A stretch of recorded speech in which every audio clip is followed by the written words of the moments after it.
श्रावण महिन्यात विशेष भगवान शिवशंकराची आराधना केली जाते। त्यामुळे श्रावणात जगप्रसिद्ध असे 12 ज्योतिर्लिंग असलेल्या ठिकाणी आपल्याला प्रचंड गर्दी पाहायला मिळते। याच ज्योतिर्लिंगांमध्ये हिंदू मान्यतेनुसार नाशिकमधील त्र्यंबकेश्वर मंदिराचा समावेश होतो।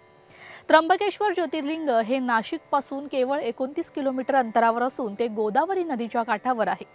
या त्र्यंबकेश्वर ज्योतिर्लिंगाचा इतिहास आणि त्याचे पौराणिक महत्त्व आपण आज या व्हिडिओच्या माध्यमातून जाणून घेणार आहोत।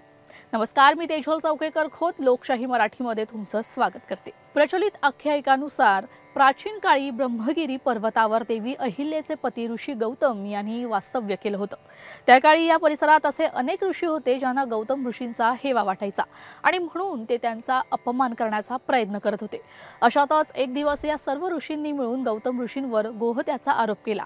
तेव्हा गोहत्या पातकातून मुक्तता मिळावी म्हणून गौतम ऋषींनी येथे कठोर तपश्चर्या केली होती। तेव्हा महादेव प्रसन्न झालेले आणि गौतम ऋषींच्या विनंतीवरून महादेव इथे त्रिमूर्ती होऊन ज्योतिर्लिंग स्वरूपात इथे विराजमान झाले। तेव्हापासून हे स्थान त्र्यंबकेश्वर म्हणून ओळखले जाऊ लागलं। मुघल काळात भारतातील अनेक शहरातील हिंदू देवी देवतांची मंदिरं उद्ध्वस्त केली होती। त्या मंदिरांपैकीच एक हे त्र्यंबकेश्वर मंदिर होतं। इतिहासकार यदुनाथ सरकार यांनी त्यांच्या हिस्ट्री ऑफ औरंगजेब या पुस्तकात याचा उल्लेखही केला आहे। त्यांनी लिहिलंय की 1690 मध्ये मुघल शासक औरंगजेबाच्या सैन्याने नाशिकच्या त्र्यंबकेश्वर मंदिराचं मोठं नुकसान करून त्यावर मशिदीची घुमट बांधली। परंतु 1751 मध्ये मराठ्यांनी पुन्हा नाशिकचा ताबा घेतला आणि त्यानंतर हे मंदिर पुन्हा बांधण्यात आलं होतं। मुघलांच्या हल्ल्यानंतर त्र्यंबकेश्वर मंदिराच्या जीर्णोद्धाराचं संपूर्ण श्रेय हे पेशव्यांना दिलं जातं। बाळाजी म्हणजेच श्रीमंत नानासाहेब पेशवे, ज्यांना तिसरे पेशवे म्हणून ओळखलं जातं, त्यांनी 1755 ते 1786 दरम्यान हे मंदिर बांधलं। 17व्या शतकात या मंदिराचा जीर्णोद्धारासाठी 16 लाख रुपये खर्च करण्यात आले होते। त्र्यंबकेश्वर हे हिंदू मंदिर स्थापत्य कलेचं उत्तम उदाहरणही मानलं जातं। त्र्यंबकेश्वर मंदिर हे काळ्या दगडांवरील नाजूक नक्षीकाम, पारंपरिक नागरा शैलीतील शिखर आणि भव्यतेसाठी जगभर प्रसिद्ध आहे।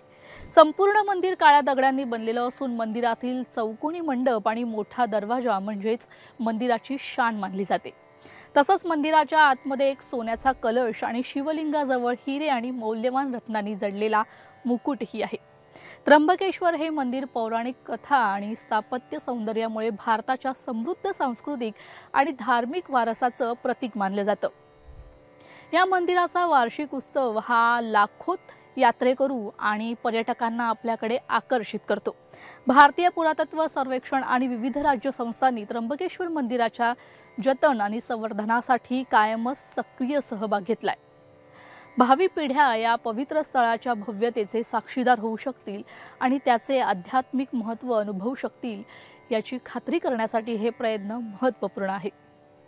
हा व्हिडिओ तुम्हाला आवडला असेल तर कमेंट करून नक्की सांगा। यासाठी लोकशाही मराठीला लाईक, शेअर आणि सबस्क्राइब करा।